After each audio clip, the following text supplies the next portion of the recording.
Rojbash, thank you very much for having me on today. Yes, as far as the situation with ISIS, it's been a very bad year for everybody in 2020, and it's been a particularly bad year for ISIS as well. You've seen recent operations being conducted by Kurdish special forces as well as the counterterrorism services of the Iraqis, the CTS, that have been very successful against ISIS recently. And so again, it's been a tough year for ISIS, and we hope to continue as the coalition to be part of that and enable both the Iraqi security forces and the Kurdish forces in the final defeat, the enduring defeat of ISIS. Yes, the threat of ISIS remains, and that's why the coalition is still here to enable both the Iraqi security forces and the Kurdish security forces for that final defeat. So we provide intelligence support, we provide air support, special forces training, and then operational advising to both the Iraqi security forces and the Kurdish security forces. But yes, that threat of ISIS remains particularly strong in some of those disputed areas. There's no question about that.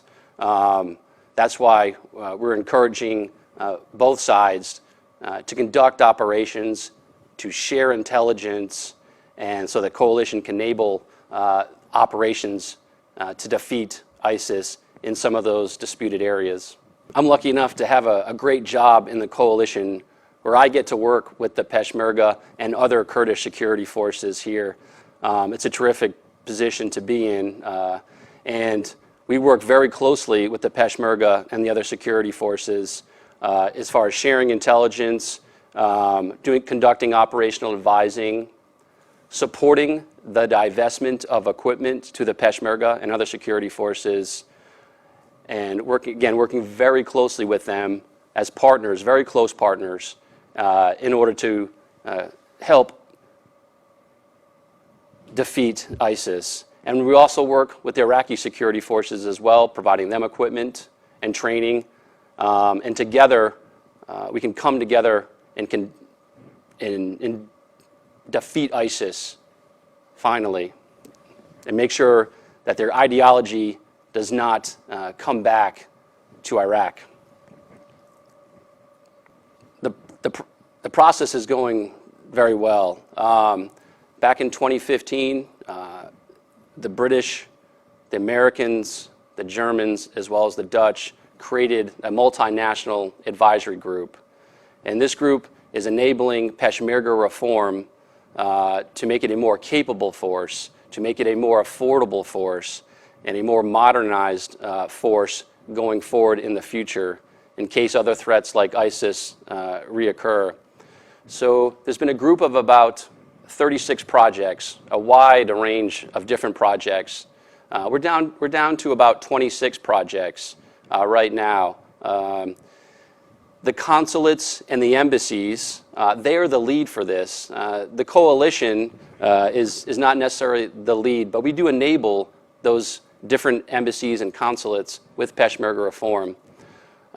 There are some things that the coalition is responsible for, and that's the joint coordination mechanisms, which includes establishing joint coordination centers along the Kurdish coordination line between both the Iraqis and the Kurds.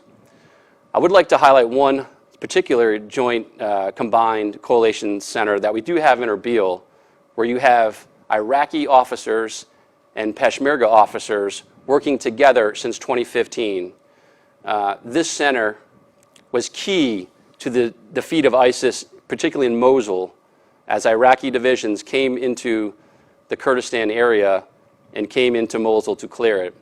And this center still operates every day here in Erbil, passing intelligence, coordinating ground movements, and just showing how the Iraqi security forces and the Kurdish security forces can work hand in hand still to have the final defeat of ISIS happen. Absolutely, we'll continue to support the Peshmerga forces in here. That's what I'm here, and the team, we're from all different countries are here supporting the Peshmerga, so it will continue. But yes, Corona has been a huge challenge for everybody. It did slow down training, but it also occurred at the same time where we had a change in our stages of our conflict with ISIS, transition to another phase. So we've really moved away from the tactical level training to the operational level advising mission over the last few months at the same time as COVID. But that doesn't change our support to the Iraqi security forces. It doesn't change our support to the Kurdish security forces. The coalition is still here to help them, assist them in the final defeat of ISIS. And we're not going to let Corona stop us from doing that. I'd have to defer to the CENTCOM Public Affairs Office on that, but I will tell you that we're not very happy about this at all. We have the right to defend ourselves. We hope these attacks do not ever occur again, and I'll just leave it at that. Spas, thank you. Thank you for your time, and I wish everybody a Merry Christmas and a Happy New Year. And again, it is a pleasure to be here with the Kurdish community and work with them every day. It's just been a real special assignment for me to learn a lot about the Kurdish community, Kurdistan, and and I just wish everybody a very Merry Christmas and a very Happy New Year's in 2021. Thank you.